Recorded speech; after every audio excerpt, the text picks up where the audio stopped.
Hey all, I'm currently in the process of rebuilding a Land Rover LT230 transfer case with maxi drive low range gear sets and an Ashcroft ATB or automatic torque biasing centre differential. I'm at the point where I have to install the front output housing, which is one of these. And there's a few components already pre-assembled into the housing, and we have to offer that over centre diff, which is already assembled in the case with the gear set. There's a couple of things that have to be aligned from the front output housing into the centre diff. And given the nature of the ATB, that offers us a couple of little issues, which makes it more fiddly and a bit painful to install. But I'm hoping by giving a brief basic explanation of the similarities and the differences between these two, factory centre differential and the ATB, and hopefully showing you a couple of little tricks to help install that. Hopefully it'll make it a lot easier for anyone tackling a installation or rebuild of a transfer case with an ATB. Doesn't matter what gear ratios you've got in it, it's simply the relationship between the ATB and aligning the front output housing and its components with the centre diff. So Land Rover LT230 centre diffs, the factory centre diff looks like that, and as you can see, the Ashcroft ATB extremely similar. They both share a two-part hemisphere, so this half and the front output end, which has got the locking splines, separate, and the rear half hemisphere and shaft with the high-low selector hub splines, again both the same. These are both allowing differential in speed of the prop shafts when in on-road use, which is unlocked, and they both are 100% lockable and operate exactly the same when they are locked off-road. So on-road, you want the front and rear output flanges or prop shafts to be able to rotate in the same direction but at different speeds.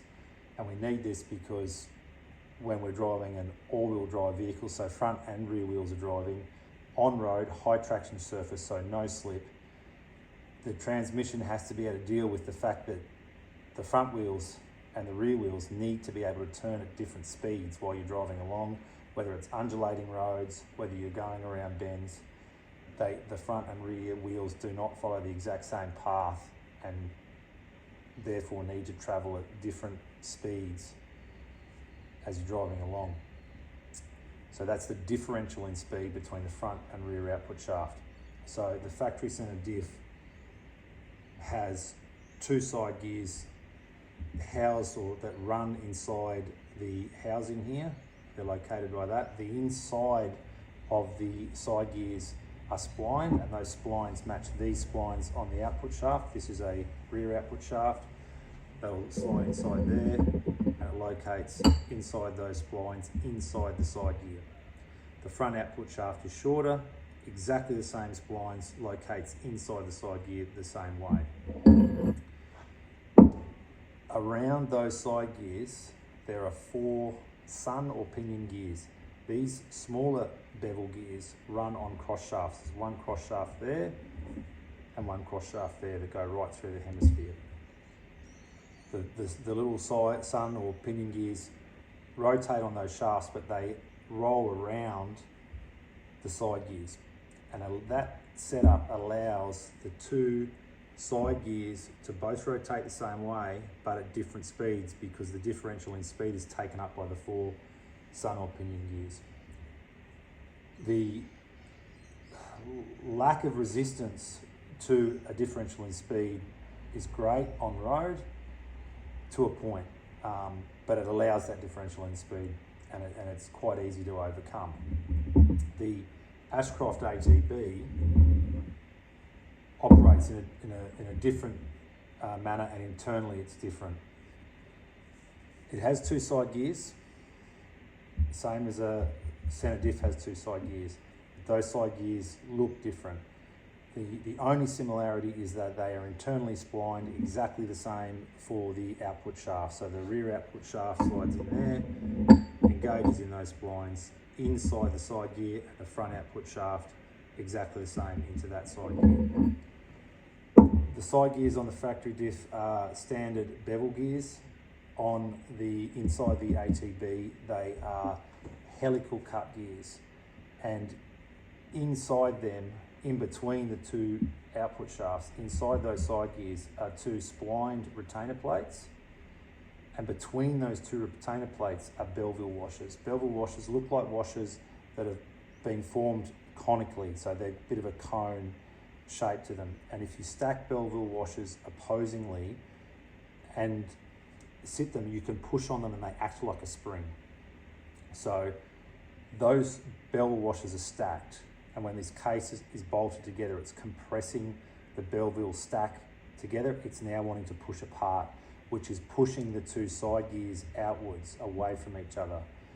Those side gears, as I said, are helical cut, and instead of it having 4 standard bevel sun or pinion gears, the ATB has 12, and they're not bevel gears. They're cylindrical and they're helical cut, and we have 6 that house into pockets in this lower half, rear half hemisphere, and 6 that house into pockets in this front half of the hemisphere, and they all rotate around the side gear.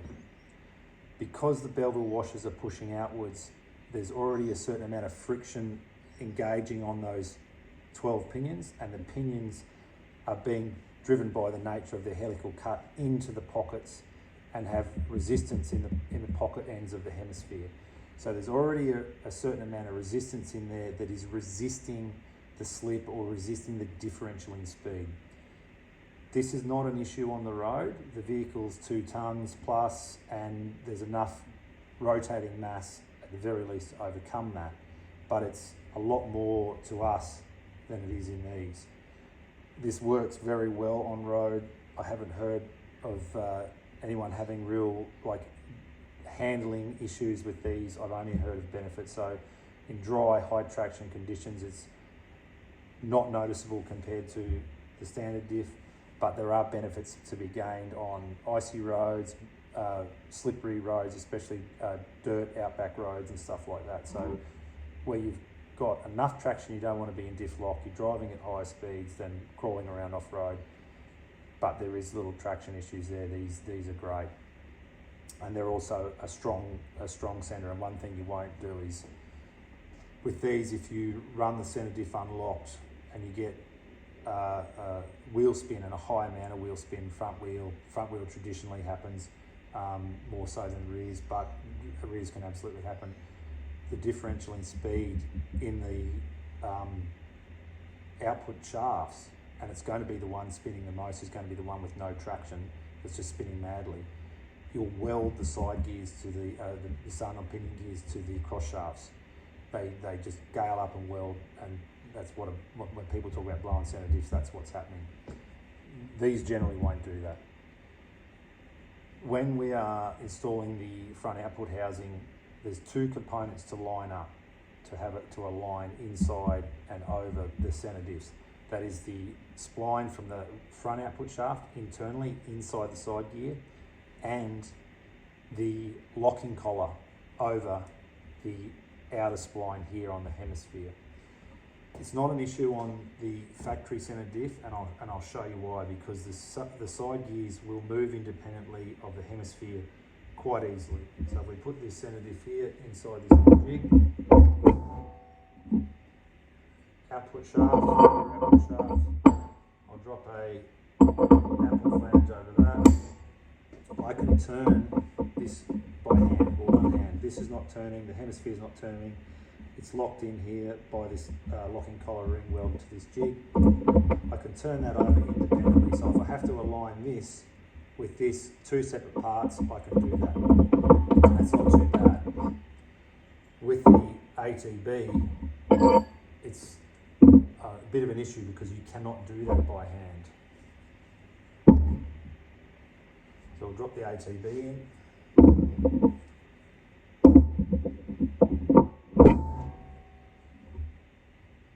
output shaft, output flange, and there's no way that I can turn that at all independent by hand of the ATB. There's nothing wrong with it.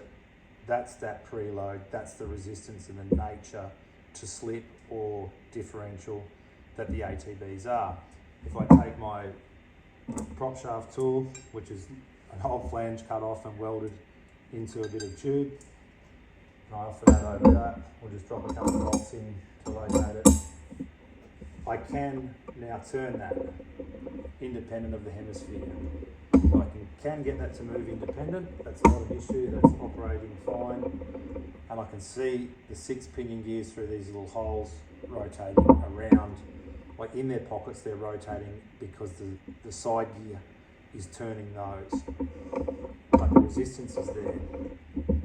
So that becomes a problem when we're trying to install the front output housing with an internal spline on this end here, with the front output shaft, when we're trying to install that internal spline there and get the locking collar over this outer spline. Those two are free and independent of each other and not lined up, and you're trying to align them to something that is not in alignment, but you can't move independent. So I'll take you over to the case and I'll run you through that and hopefully show you something that will help that installation of the front output housing for anyone doing ATBs in their LT230s. So good stuff.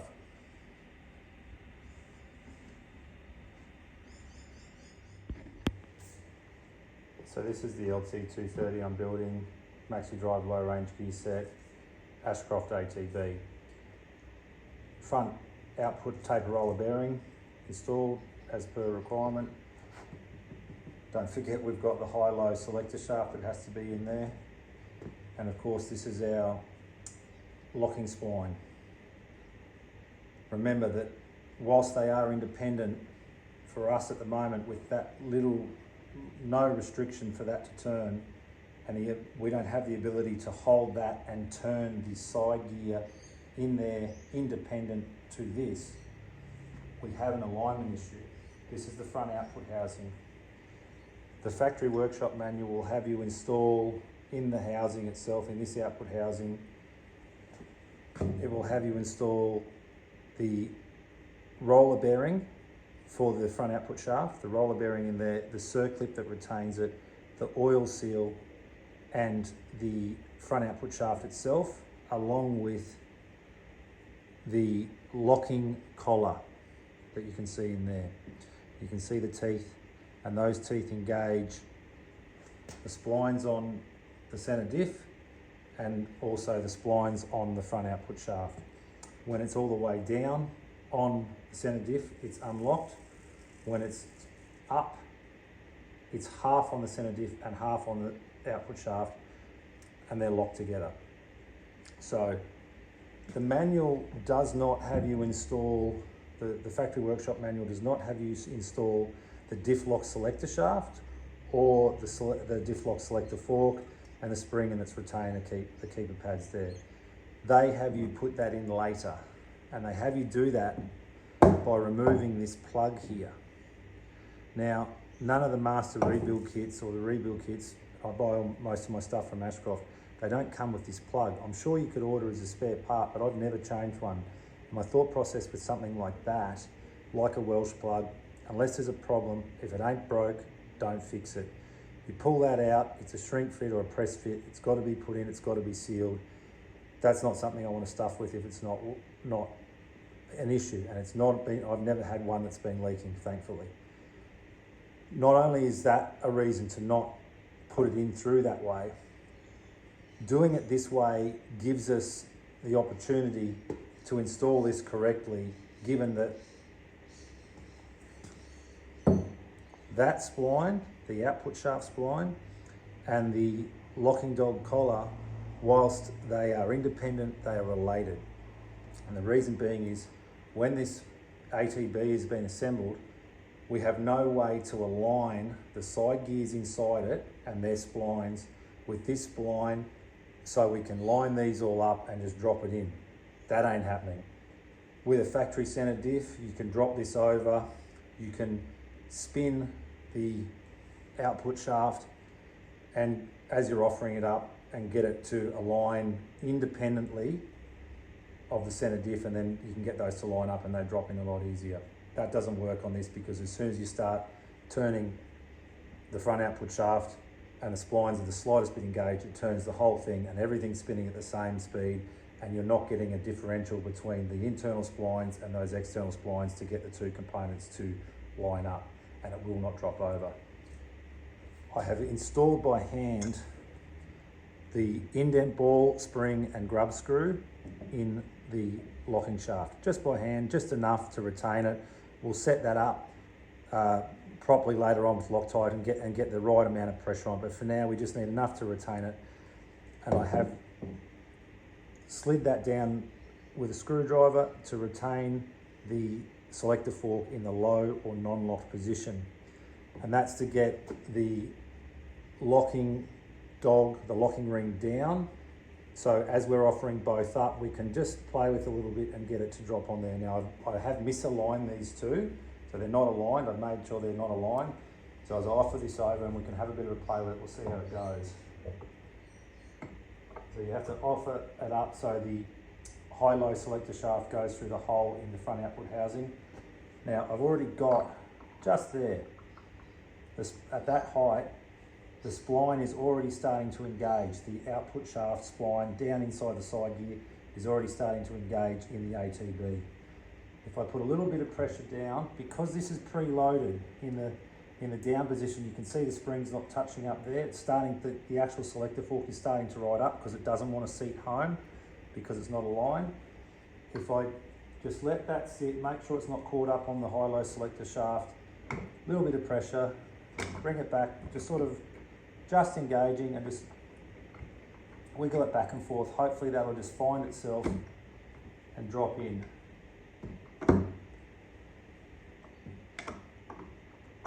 There we go, you heard the click because it engaged.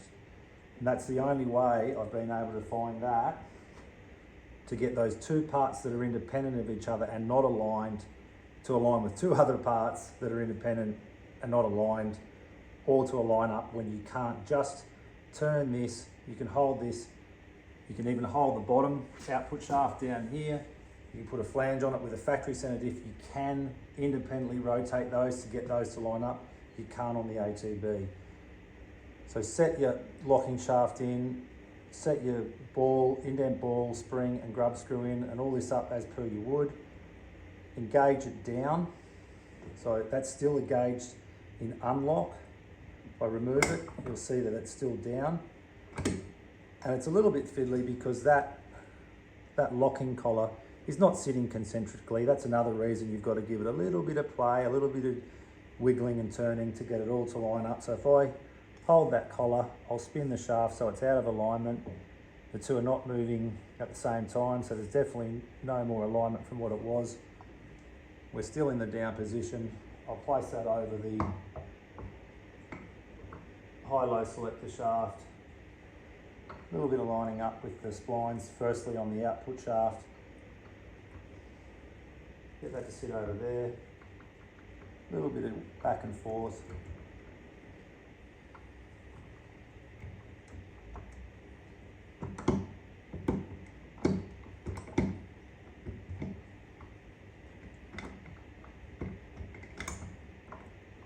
There we go, and drops in. So hopefully that helps anyone rebuilding an LT230 with an ATB. This is twofold, as I said. We don't have to play with this plug. It's all got to be assembled. That's how I do them anyway, regardless of the ATB. But engaging that in the non-locked position, down, and doing that little bit of wiggling helps us overcome that alignment issue that we can't just do by hand with the freedom of a factory center diff. Cheers.